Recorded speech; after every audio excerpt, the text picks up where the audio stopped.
Well, I am Danielle. I am a licensed associate counselor. I graduated last year from Ottawa University. And if some of you guys might be familiar, Ottawa University has an expressive art concentration.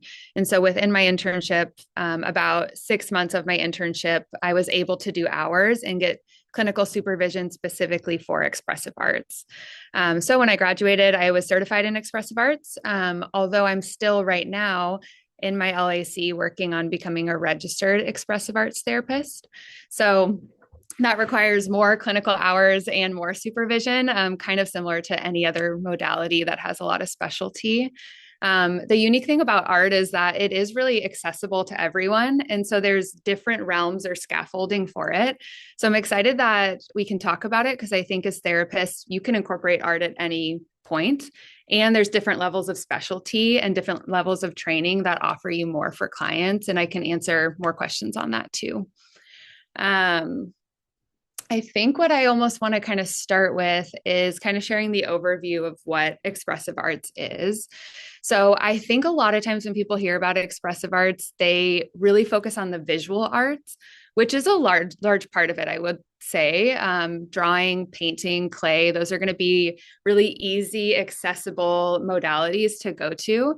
But expressive arts in general is multimodal and it's really experiential. And so a lot of it can also include like movement, dance, music, and writing. And a lot of times, expressive arts is actually moving between those modes to support the client. And so I actually love to say, because of that, and art therapy and expressive art therapy are a little different. And I can answer questions on that too. But I think expressive arts is really fun in the sense that it really doesn't require any client to have a background in art, to be an artist. The actual goal is not even what you create or the end result. A lot of expressive arts is about the process. So, what is a client experiencing in the moment? The art itself does therapeutic work, like just engaging with clay, having bilateral movement, engaging with that sensory play or kinesthetic movement is actually really therapeutic for a client. And then they might be expressing or exploring things in their internal world and bringing it out to share. And so that's therapeutic too. Another thing that I think is unique about expressive arts is a lot of times the only way that you get access into a client's internal world is them verbalizing it. But sometimes that's really hard for clients. And sometimes they might have barriers or blocks to that. And so I always say expressive arts is kind of cool because you can take what's going on emotionally or mentally and bring it out into the space together, where whether it's through movement, through clay, through drawing, and then it gets shared with me as a therapist, and I get to see something that's in their internal world now made external, and we get some attunement and connection there. So I just think that's really special. And a lot of times when we take it external, there's a different way of us getting to process it. No longer does it feel so big when it's in my body. Instead, it's separate from me and I can kind of process that in a new way. And so that's kind of an overview on expressive arts. Another thing that I think is kind of important as I dive into things is, and you can look this up on your own, but a lot of expressive art therapists use what's called the expressive art continuum. And so, Elaine, what you were talking about with the right hemisphere, that's actually a lot of the work that we do, is knowing where is a client at developmentally and where are they at using their left hemisphere of their brain or their right. And so I'm actually really tracking that with a client based on what they're using in their art. And so, for instance, if a client has experienced a lot of trauma and they're actually really contained in their emotion and they want a lot of control, I'm actually going to gravitate towards using really more rigid mediums like pencil, where they have a lot of control and there's not a lot of fluidity like watercolor that might feel too expressive and too overwhelming. Maybe they even want to work with collage, which again is going to be a little closer to their left hemisphere, but it's moving them to the right because you're starting to use images. And then for some clients, they might really want to express a lot of emotion. And they might really love watercolor and really love painting, but we also might be working towards actually helping them use their left hemisphere. We might bring in some blackout poetry. We might bring in some writing to create a little bit of balance. The goal is that can we explore something using all parts of our brain?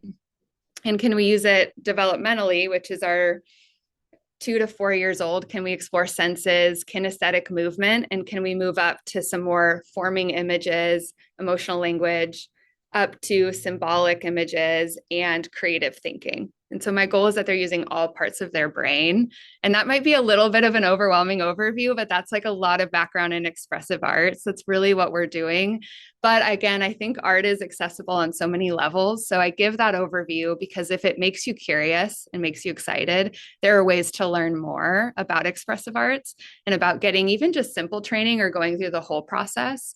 But I am also really excited to even just do a little bit of art with you guys to see, can I just incorporate this in what I already do now? Before I keep going, do you have any questions on what I shared so far? Okay, so that's the first time I've heard that there's a difference between expressive art therapy and art therapy. Yeah, so can you flesh that out for me of like what is art therapy that is not expressive arts and vice versa? Yeah. Yeah, great question. There's a lot of overlap, I will say. But often art therapists are trained a lot more to see art and do assessment work with it. I would say a lot of art therapists I know tend to do like ADHD specialization, and they're working with clients to actually engage assessing their art, and they tend to lean more visual arts. Expressive arts is going to be a lot more body based, a lot more expressive and experiential. You might use even movement and dance and things like that. So they're a little different, but they do have a lot of overlap. Yeah. Does that help? Or is there any other questions on that too? Nope, that makes sense. Cool. I Any was other? just gonna say, I never knew this, so it's new for me. I love the tracking developmentally and like of noticing where if you're seeming more like left brained or right brained and just the continuum. Like, would you say that's more on the expressive art side of tracking in that way? Correct. Yeah, it's called the Expressive Arts Continuum, and it really is more in the expressive arts tract. If that's something that gets you curious, someone in the field who's an expressive arts therapist and is phenomenal, she's got great books, great workshops and trainings, is her name is Kathy Malcotti. And so she kind of dives really deep into that.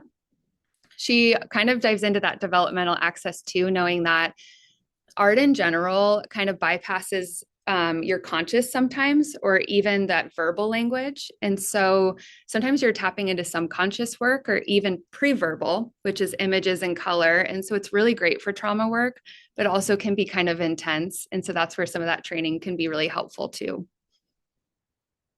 Yeah. Any other questions? Okay, I want to share a little bit more, and I do want to do a little bit of a experiential with us too. One thing that I think would be important for any therapist to consider is if I'm curious about doing art, what are the modalities I already lean towards, and how could that enhance what I'm already doing? Because I actually think art is a really good partner to a lot of therapies. And to give some examples of that, I think everyone, when you typically hear art, think, oh, it's really just mindful and it's just visual, which is actually true. It can be really mindful and really relaxing. And so it pairs really well with like DBT and ACT if you're trying to do mindful based practices or being in the present moment. I've had clients do like values based collages. I think we have a couple therapists here. I've had couples do that as well. Each do their own assessing values, creating a collage. How are we both different and how do we connect in our values? Kind of getting out of our maybe body and into the present moment too, and kind of constructing something together. If you're working with like EMDR or trauma, I've done a lot of safe space visualizations and then actually having them draw or create their safe space or a item that represents safety to them for their safe space that they can keep with them and access. Same with containment. You can actually have them create like a containment box when you're working with trauma. I typically lean in the realm, I really value more sensory motor based work or parts work. And so that's actually what I lean into most when I'm doing expressive arts. I might have a client, and I want to do a little bit of that with you guys today. but I might have a client like create like a clay sculpture to represent a part or represent an emotion they're feeling. And we actually will move it around the room or see what happens for them when they shift their body in relation to that art piece. And so that has been really, really cool, really fun work to do. Because that externalization can be so powerful, again, to be able to take it outside of your body and place it somewhere else. So I would really consider, and if you guys have questions too on specific modalities, I can maybe even give some guidance of what could art look like to kind of partner with that, even in a really low level way. Yeah, any questions on that? Okay, cool. Um, I feel like at least those who are in this space, you know already and have some experience with art, but I think a lot of times when I hear about questions or even misconceptions about expressive arts, I often hear people say like it's just for kids. And so I actually loved hearing in some intros that some have said like I've used that with adults. I will also say that a lot of my background of what I've leaned towards, I've worked with kids, teens, and adults, but what I've really enjoyed is working with adults because I think adults often in their day to day are not always getting a lot of opportunity to be creative and playful and imaginative. And kids, that's really just their life. They're really absorbed in that in really beautiful ways. And so naturally, they're going to do that in therapy. But adults, it might actually take a bit of work to get there. And Elaine, I feel like you kind of named that too. Like, what happens if I have a client that maybe isn't sure about doing art, or maybe creativity feels like really uncomfortable for them? I actually think that's a really cool medium then to lean into with them. Um, I work with a lot of adults that are pretty heavy intellectualizers and perfectionist. And so it actually is a really great way to kind of move past that form of processing for them and try processing in a really different way. And even to name like, oh, this is uncomfortable. Oh, maybe it's feeling like you don't know what to do. And that's really hard to sit with that uncertainty. And because we're really focused on knowing, and that part that intellectualizes really likes to know. And so it actually just in the process of doing it and getting started is a really great place to process some of that showing up. And I would really start kind of low level and start with the client. For some, I'm talking the whole time during sessions. For others, we're silent the whole time and we're just doing art. And I'm either watching them or I'm kind of doodling alongside them. And I tell them, like, this is so that I'm not just staring at you the whole time. Doesn't feel like there's a lot of pressure. Even though I am glancing and I'm tracking them, I might also kind of just color or doodle with them too. Really just depends on what the client's needing in that moment. Do you find when you're doing that, sitting in the silence, that that's a helpful part of it? Because sometimes I'll ask if they like want music, right? And maybe I'll put on like an instrumental song or because I've done a little bit of bilateral drawing where you listen to different types of music and different like RBMs, I think, or beats per minute, whatever that is. Like can be like more soothing or like more anxiety provoking. Yeah, so I was just like curious if like you've ever put like music on in the background or if it's more intentional to be silent because I kind of go back and forth where I'm like, am I just filling the space to feel not as awkward, or is this actually like helpful for them to like have a soothing BPM while they are doing the art? So if you have thoughts on that. Yeah, that's a great question. And I even think a great question to even ask yourself, like, what is the purpose that I'm bringing music into? And can really relate to that. Relate to that. What am I doing this for? Is this for my benefit, for theirs? Should I do it right now? Should I not? You kind of speak to even just the natural thoughts of a therapist in general, too, with a lot of what we do. I will say I do a mix and I'm kind of right there with you. I've used music intentionally where we're creating to the music and I will put on different songs. I have a playlist specifically for that where it's targeting sometimes different emotions or different levels of activation so they can experience it and even notice that in their body and kind of put it out onto paper. We might talk about like certain types of music, like classical music or calming music and what that feels like in the body as something that they can use or access on their own. And so maybe it's in the background, but it's still really therapeutic. And then for some, if I put on music, it might just be like for a teen, especially, it's a way of connection. You want to show me the music you like, yes, let's listen to it. And while we create art, let's sit and just enjoy the song that you enjoy.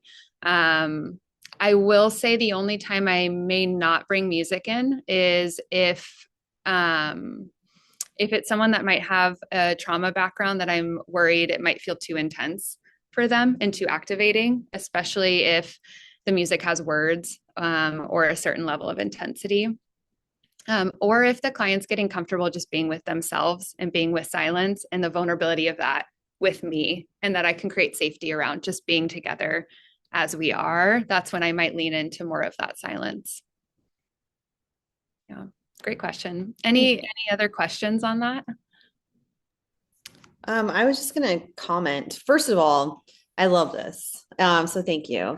And I think I realized like where you're talking about the parts and externalizing and movement. I've done a lot of this, but I didn't really know that that would be considered expressive arts. Anyway, it's just like, I think I was exposed to it through different people, like more like psychodrama type interventions, of physicalizing something. I have like, my clients that I feel comfortable with to be like, do you want to try an experiment? Like more of a sensory motor type lens, and using like scarves for externalization. I loved what you said of like being able to move it outside of people's bodies. And I really only work mostly with adults. And I've just noticed when there's the rapport for that to, frame it obviously as a choice for clients. But for me, I'm like, those sessions feel so powerful when we're able to, like, what comes out of that I feel like, I don't know, in a very special way. So it's just nice hearing this in a more official way. So I'm like, I love this. So tell me more. So anyways, I just want to comment. And then what you said about the playlist, I'm like, that's fascinating too. When you're having these different music based off of activation or calm, is the purpose in those for client noticing or clients building capacity for different levels of activation and shifting like nervous system states? I would say both. Yeah, it really depends on the client. And so for some, it might be that naming emotion is really hard and connecting to emotion is really hard within themselves. And this is like a bridge or avenue for that access to happen by saying, here's like an external thing again. Here's music. Music is naturally activating. We can talk about it and it's outside of ourselves. And maybe that's an avenue for us to start noticing it in our own body. And I think that expressive arts is really great for scaffolding a lot of trauma work because it's creating a lot of stabilization and even foundational or pre-work to a lot of the deeper work to come. I love to hear though that you've already done a lot of that work on your own, just organically. That was really cool to hear. And I'm curious if you do. Scarves are great. I've done the scarves, the colors as well, and different objects. I'll do that even around my room as well as art pieces. But I am curious if you do start to incorporate art pieces, what it'll be like for them to create their own, and for you to even see them add. Like sometimes if emotion's really high, a air dried clay that's not colorful is helpful because you're not adding too much color, too much emotion to it. Or you might find they really want to get into adding pencils and paints and creating something really colorful and vibrant. And that's going to kind of speak to what they're experiencing too. Yeah. Any other questions on that or thoughts? Okay, cool. I'm trying to think if I'm even looking a little bit at what I wrote down, if there's anything that feels like it's important to maybe talk through. I feel like I've hit on a lot of things. Does anyone have questions before we do a bit of a experiential? Does anyone have questions on like trainings or how to learn more about expressive arts and even certain avenues? Like maybe I want to do this type of work. I'm working with this demographic.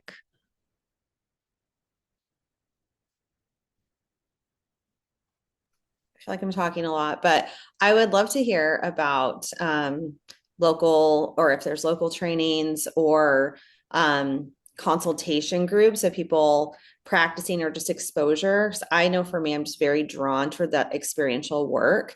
I think those are things that help me sustainability wise as a therapist, because I've noticed those are some of the most energizing type of sessions for me just personally. So anyways, I'd love to hear trainings. It's a different world for me, or a new world for me, that I haven't been around many therapists talking about this. So I think in some ways this is helpful for me, because I'm always like, oh, Candy and her woo-woo scarves, but I'm like, I love it. I don't use it with everybody, but anyways, I'd love to hear more.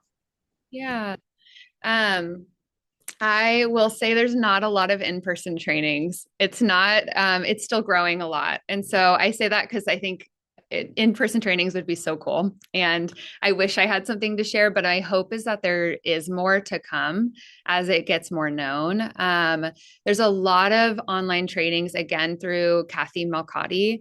I think with the type of work that you do, I don't know if you've ever looked into focus orienting therapy, but there is specific expressive art therapy that does focus orienting, which is, again, a lot more of that like body-based sensory motor experiential. And so those kind of go hand in hand, and you can do some online trainings there. I have done in the past adult expressive art groups. And so I love doing those. I love bringing adults together to do art. And I've also done workshops in the past as well. So I can always share that with Elaine, and she can share that with others. I don't have any planned right now, but those are good access points to just experiencing again and then connecting. And my hope would be actually to do some more consultation groups in the future. So fingers crossed that becomes a thing, and we can kind of connect in this Phoenix area too. Yeah. Okay, any other questions before we do a little bit and get some time to reflect and process together? Okay. I would say I love to make expressive arts accessible. And so if you have materials with you, start to gather those. It could be paper, it could be a pen if that's all you have. It could be colored pencils, crayons. You could bring out clay. It's kind of a choose my own adventure.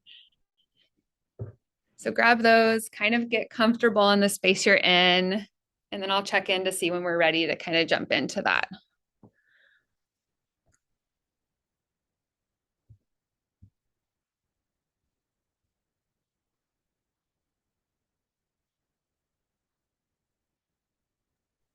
This is where it's beneficial to have a toddler because I've got Play-Doh. Yay. I'll just use his Play-Doh. Oh, that's really great. I'm excited to hear what everyone has and leans into. Play-Doh's a good one. It even the smell of it can bring up so much. It's kind of nostalgic that way. Yeah, one of my mom friends made this Play-Doh and it smells like a snickerdoodle cookie. So it like is not the typical smell of Play-Doh, but I could see what you're saying. There's a different like sensory component to it. Yeah. Yeah. Yeah, and on so many levels. I think clay, the smell of it, the feeling of it brings that sensory. And something I like to tell people is when you're working with clay of all mediums, you can play with it. And then if it's not going right, you can smash it and it can take it, it can handle it. You can get kind of some anger out and then you can start again. And so clay is kind of fun that way too. Yeah. Okay, I see a few of us back. I'll wait a little bit longer to jump in.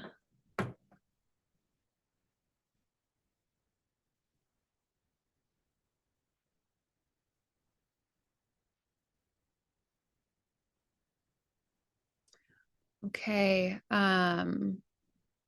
Will some of you guys share a bit of what the medium you're using is? Anyone can jump in and share. It's funny because I was actually going to just wait to hear what we were doing to then pick the medium. So that is interesting. But How did it feel to be given some freedom with what you choose to use? Yeah, feels good. I feel like part of me is like, well, I don't want to choose anything until I know what I'm doing because I might do something different. Hmm. Yeah, I think that's a great comment. And I would even respond that you get to give yourself choice. You could even bring a few over. And then maybe in the process, as I kind of explain it, you get to choose what feels good and to trust that. And keep me looped in if it feels like we have questions or something comes up as you're navigating that too. So I can kind of be in that with you. Mm-hmm. Yeah. Anyone else? What medium are we using? I have some oil pastels and paper. That's a good one. That's a favorite. Kind of right in the middle of our expressive arts because it's a bit fluid, but it's also a bit controlled and you get a lot of color there too. Yeah. I am using some scented markers and a pen. Okay. We got a few smells going on. Well, Candy, what about you? I just grabbed the first thing I think about in my house, and it's I have a thing of colored pencils and my notebook. Okay, great. Yeah, I was going to say any paper, even if it's lined or regular colored is fine. Clay is fine if you're using that. What I'm going to have us enter into is pretty open when it comes to medium. And because you guys are therapists, I feel comfortable doing this expressive art activity, especially since a lot of you guys have used art. With someone who's never done art before, I would probably do something that's a little bit more of an entry level. And I can also maybe do, if we have time, a little bit of that today too. But especially since we're in the middle of our days, I felt like this one would be a nice way to kind of come back to ourselves. And so if you're not in a comfortable space, I want you to get a little more comfortable in your body. Maybe that means shifting or adjusting, leaning back and feeling the chair behind you. And I'm going to have you kind of connect with yourself. And so if that feels comfortable to close your eyes, you can do that. Or you can look down at the ground or keep your eyes focused here, whatever feels most comfortable. I want you to just take a moment to notice your breath. Maybe now that you're noticing it, you start to take a little bit deeper breaths, giving yourself some support.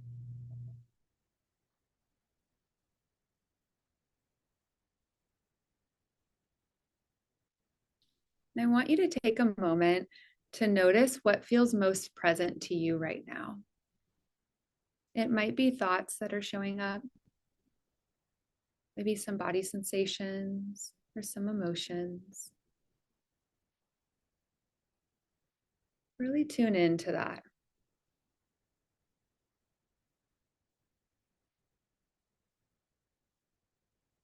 I want you to notice what that's like. Maybe if it's a body sensation, emotion, some kind of experience, maybe you start to try to see, can I describe this?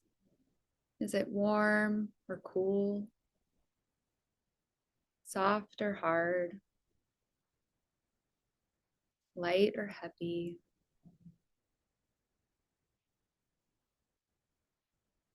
If I was to put a color to this experience, what would that color be?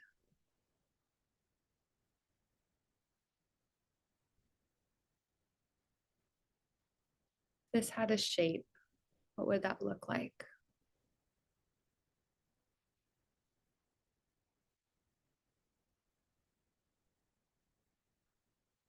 You can give this as much detail as you'd like.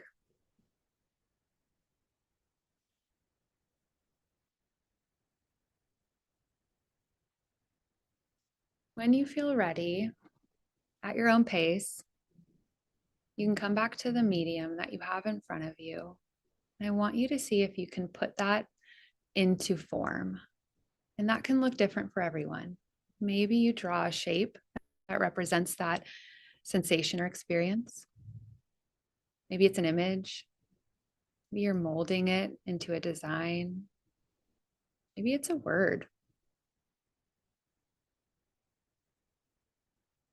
I want you to notice, even as you do this, maybe it's easy for me to enter in.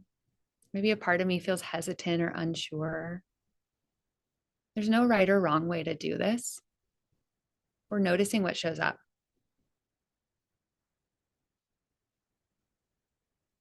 Whatever's present is okay, and we can kind of process that together.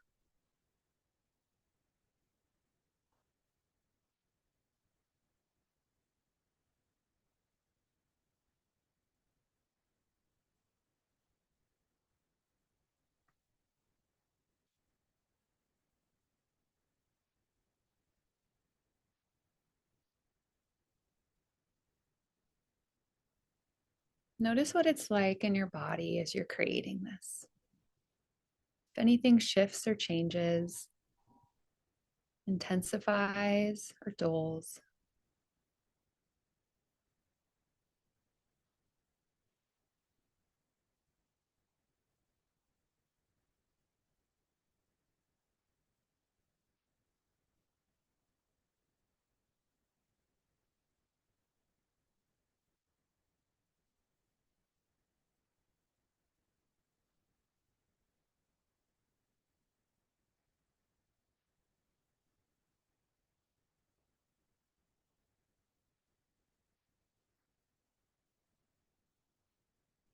Sometimes when we are creating, especially based on maybe our backgrounds or experience, we might have maybe some of a critic show up or a judger show up.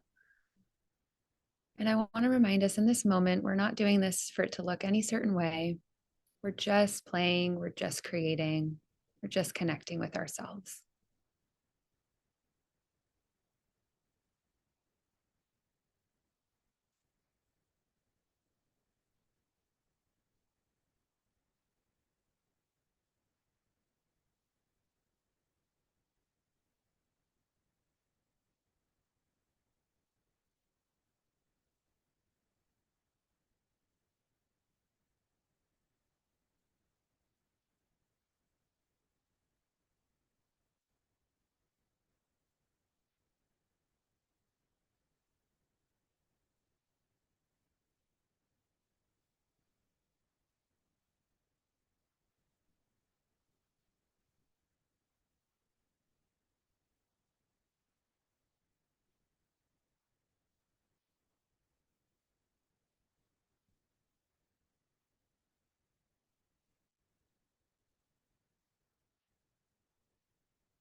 We're all going to be at different paces, which is totally okay. Take your time.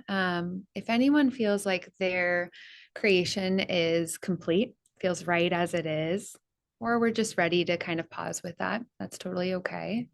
I want you to take some time to just notice it, kind of observe it, and see what shows up as we look at that.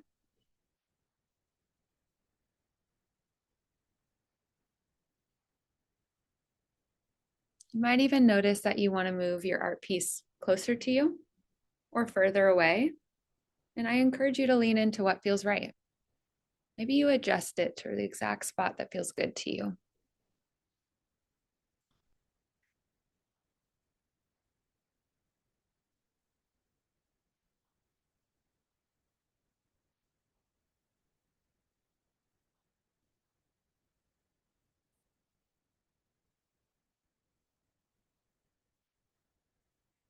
While you're working on your piece or while you're completed, I want you to look at it and consider that if it could speak, it could say something to you.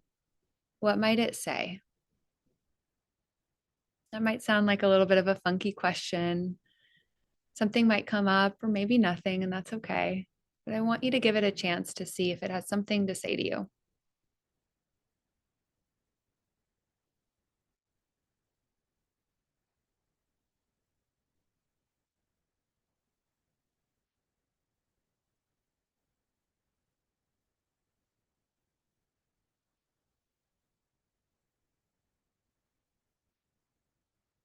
You can, if you're drawing or writing, you can give it words by writing those down or just imagining. And I want you to also consider what you would say back to your art. Sometimes I just start with I hear you or I see you. Maybe I have something else I want to add to that.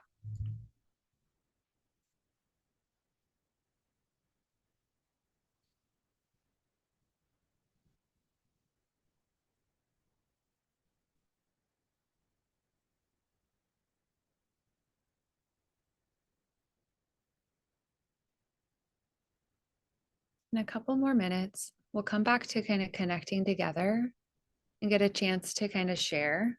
And I always say when we're doing art, especially any kind of art like this, there's no pressure to share. It would really only be, do I want to share with others to kind of feel that connection in this moment? Does that feel safe and okay? Um, and and when we share, you get to share whatever you'd like to share. It could be the process of creating, it could be what you created, could be what it meant to you. You get to kind of choose what you lean into when you share.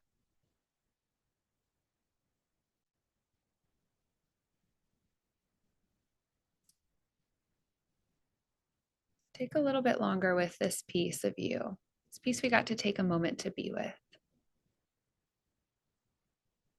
Knowing that this is just a moment, we don't have to stay here, and you can always come back to it later.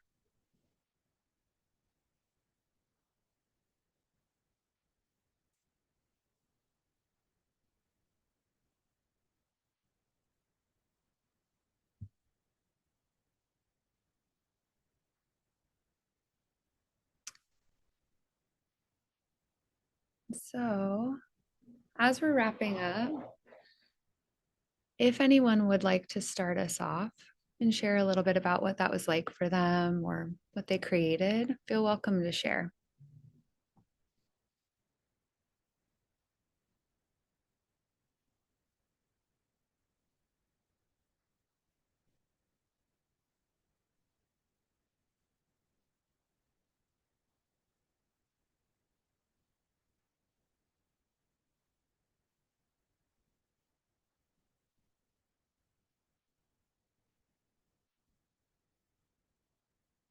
I can share. Feel free to go for it. Yeah, this is a familiar one. I think I've used with my clients, so it was good to do it with myself because I don't think I always like pause. Um, and I noticed how we shifted into like the IFS modality, of like what would this part say to me? So yeah, I'll show mine. You can't really see it, I realized when I was drawing it. But yeah, so I kind of changed mediums because I was drawing with a marker and like it looked like basically transparent, which was interesting. So I shifted to like a crayon. Um, but it almost, and I'm like, assessing my own artwork as I do this. But I was like, oh, maybe that's because I was feeling very anxious. I feel very like anxious.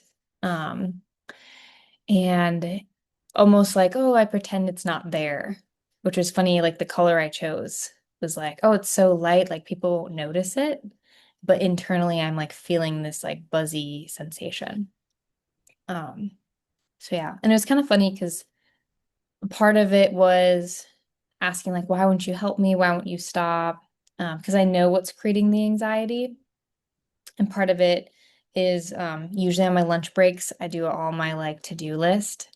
And so being here, I know my to-do list is going to have to come after work, because there was a part of me that really wanted to like be here, you know? And so it's like navigating the two and having to like reassure that part, like, you're okay. Like you're still gonna have time to do all those like all those things. There's no rush. But it was interesting that I like don't think I like was aware of it until we like sat and I noticed that I was like feeling that way. Um, so yeah, that was my experience and my art. Yeah. Thank you for starting us off and sharing that. Really appreciate it. I'm curious if I could ask you one question. I'm actually kind of curious as you go about your day, where you think you might want to place that art piece. Hmm. Yeah, I set it like up Mm. to kind of clear the space. My like desk is very Joel, like with my lunch, my water, and my notes, and so I felt like it was taking up space, which was like a funny interpretation where I was like, oh, like does this emotion feel like it takes up space? Um, but I put it in a way where I can like see it, and acknowledge it, kind of faced it. Um, yeah, and I probably will put it in my bag to then bring home to show my husband. was kind of what I imagined, like the logic. Mm. So, Yeah, it's still accessible to you. And then sweet to hear that you want to share that with someone else as well. mhm. Thanks for Yeah. sharing that with us. Yeah, of course. I am gonna hop off though, because I need to go to the bathroom and prep for my next client. So, but thank you so much for your time today. So sweet to meet you. Yeah, I'm curious to know what everyone else did, but until next time when maybe I see each of you, I can ask individually. Sounds great. Bye. Anyone else want to share next?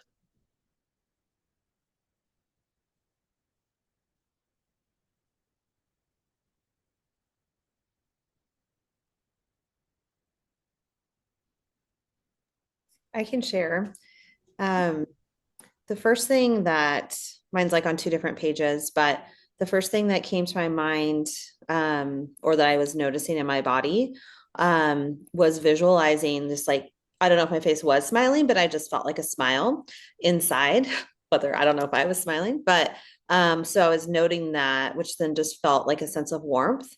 And so the first thing I actually grabbed was a highlighter. I had these colored pencils, but I saw the highlighter because that felt more how I felt.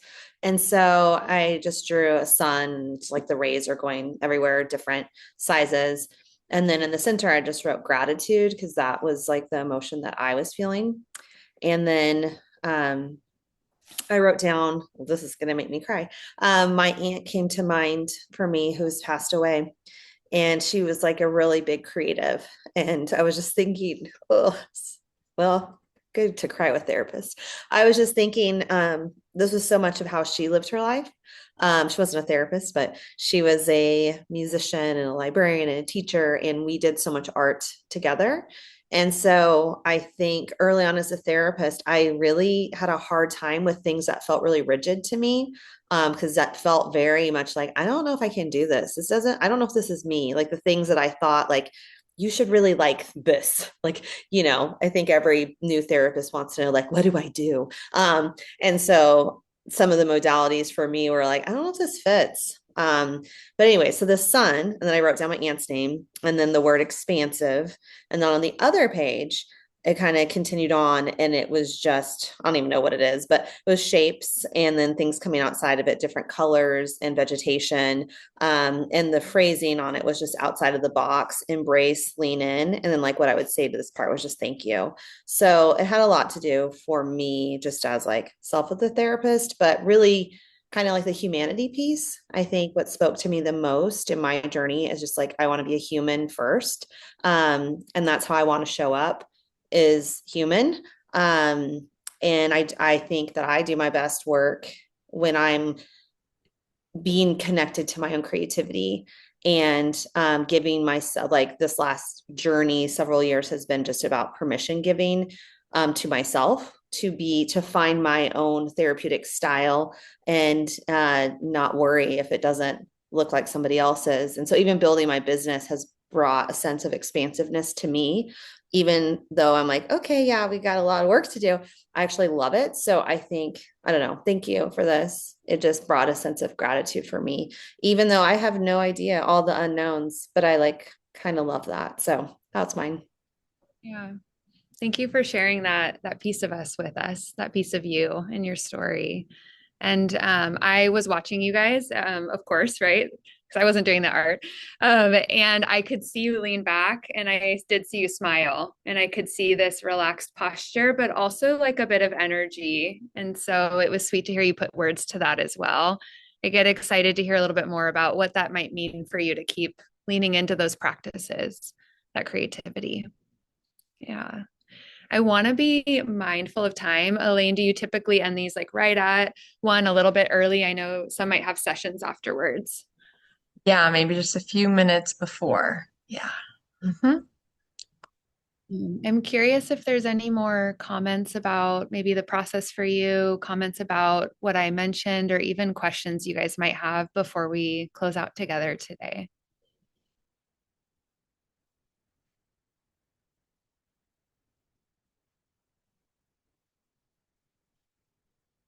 If any come up, because sometimes that happens even after the fact, You guys can find me on my Psychology Today, Danielle Heyer. That's kind of an easy way for people to just look me up and look up my name. And I love talking about this stuff. I can talk about it for hours. There's so much more. I had to really restrain what I wanted to share and do with you guys. But I'm always open to connecting and talking more about it. It was sweet to share this space with you guys. And I'm hoping I get to kind of jump on these a little bit more and meet some more people and hear more from you guys as well. Wonderful. Thank you so much for guiding that. And yeah, I think there's a phrase that I learned like with our clients that we want to get them to like a safe surprise. And I think modalities that help tap into something that's a little bit less conscious or less in our normal way of operating fosters that opportunity. So really appreciate how you guided that. And really all of that was new for me. So a fun experience. And I appreciate what you said about it. It doesn't necessarily have to be a full pivot into a new modality, but just how do you fit more art, more expression into the modalities we already use. So super appreciate you coming on and sharing about that. And yeah, all righty. Well, everyone, yeah. Oop, looks like it froze. All right. Have a great My rest of computer your kept cutting day. me. No, mine keeps. You too. Bye, you guys. Thank Thank you. Thank you.